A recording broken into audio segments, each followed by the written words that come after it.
Sepanjang bernama manusia, pasti punya potensi berbuat salah. Dalam kesalahan itu jangan pernah menyimpulkan bahwa Allah tidak akan pernah menerima kita untuk kembali. Sungguh aku tegaskan, Allah akan mengampuni semua dosa apapun yang pernah dikerjakan sebelum nyawa sampai di tenggorokan. di saat dia menemukan titik perubahan pada dirinya, turunlah cinta Allah kepadanya. Kalau cinta Allah sudah turun, maka terjaga dia dari ujung kepala sampai ujung kakinya untuk selalu bersikap dalam kebaikan. Itulah rahmat Allah yang sempurna yang diberikan pada seorang hamba.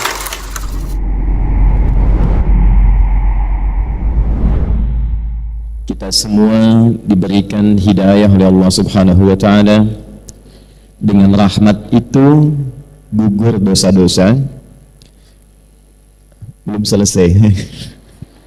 Jadi aminnya simpan dulu. Jadi puncak rahmat Allah itu, puncak kasih Allah itu ternyata saat diberikan kepada seorang hamba itu bentuknya bukan dunia, bukan harta, bukan kedudukan, juga bukan pengetahuan. Puncak rahmat Allah ketika diberikan pada seorang hamba itu adalah ampunan dari dosa-dosa.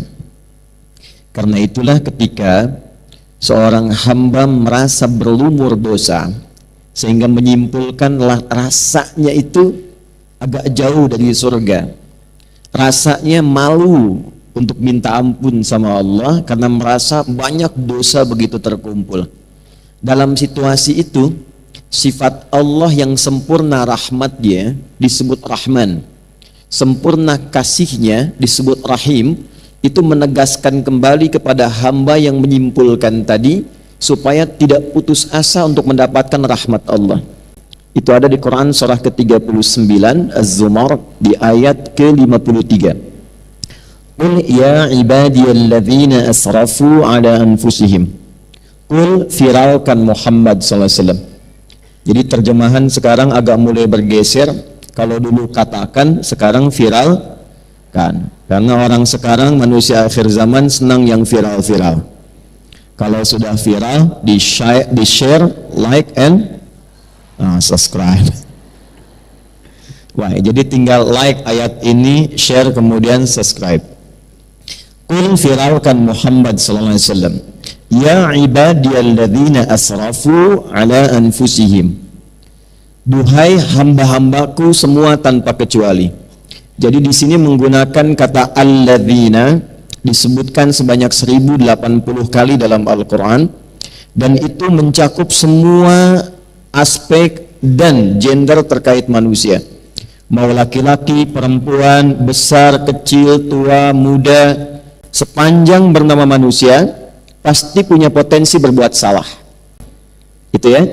Jadi tidak ada yang sempurna. Tidak ada yang sempurna sepanjang manusia.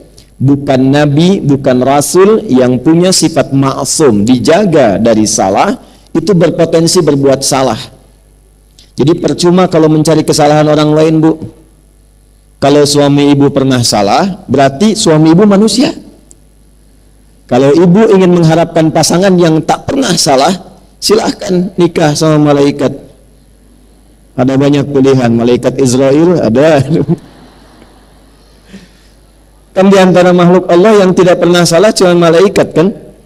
Ya, tahu dari mana ya? Ya. Quran surah 66 ayat yang ke-6. La ya'sunallaha ma amarahum wa yaf'aluna ma yu'marun. Malaikat itu dicipta oleh Allah dari cahaya bahannya, materinya cahaya takwa. Takwa itu sifat selalu baik. Jadi malaikat tidak pernah kenal maksiat, tak kenal salah, dan mengerjakan tugas sesuai dengan tupoksi.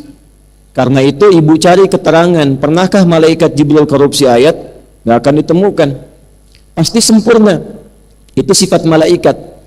Nah nanti lawannya setan. Setan itu tidak pernah kenal benar. Karena itu dalam Quran malaikat disebutkan 88 kali, setan disebutkan 88 kali untuk menunjuk keberlawanan ini. Nah manusia itu ada potensi benar, kadang berbuat salah. Dalam kesalahan itu jangan pernah menyimpulkan bahwa Allah tidak akan pernah menerima kita untuk kembali. Jangan pernah menyimpulkan bahwa Allah akan mengabaikan seakan-akan tertutup peluang surga. Kalau berada di posisi itu artinya sedang dikuasai oleh pengaruh setan. Karena hanya setan yang menyimpulkan saya salah. Itu poinnya. Nah, di titik itu pun Allah dengan kasih-Nya yang dalam itu masih memberikan keadilannya untuk menyelamatkan hambanya. Jangan sampai berada dalam situasi yang dikuasai oleh setan. Maka diturunkanlah kemudian ayat ini pada Rasulullah sallallahu alaihi wasallam. Qul ya ibadiyalladzina asrafu ala anfusihim. Muhammad sallallahu alaihi wasallam viralkan kepada hambaku yang merasa banyak bersalah. Dan bahkan sebagian menyimpulkan kayaknya dosanya sudah terlampau banyak deh. La taqnatu min rahmatillah. Jangan pernah putus asa untuk mendapatkan rahmat Allah Subhanahu wa taala. Rahmat di situ artinya ampunan. Dari mana taunya? Teruskan ayatnya.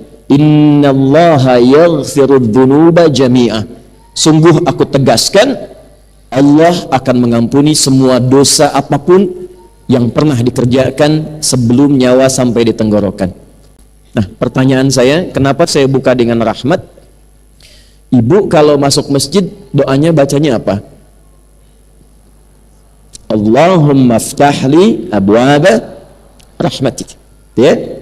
Baik yang di dalam masjid juga yang di luaran, ya, saat ini insya Allah terdengar suara saya. Saat kita memasuki masjid, melangkahkan kaki apa? Kanan kan? Baik, lalu doa yang dibacakan Allahumma ftahli abwaba, ya Allah mohon bukakan pintu-pintu rahmatmu untukku. Nah, pintu tertingginya itu ampunan dari dosa.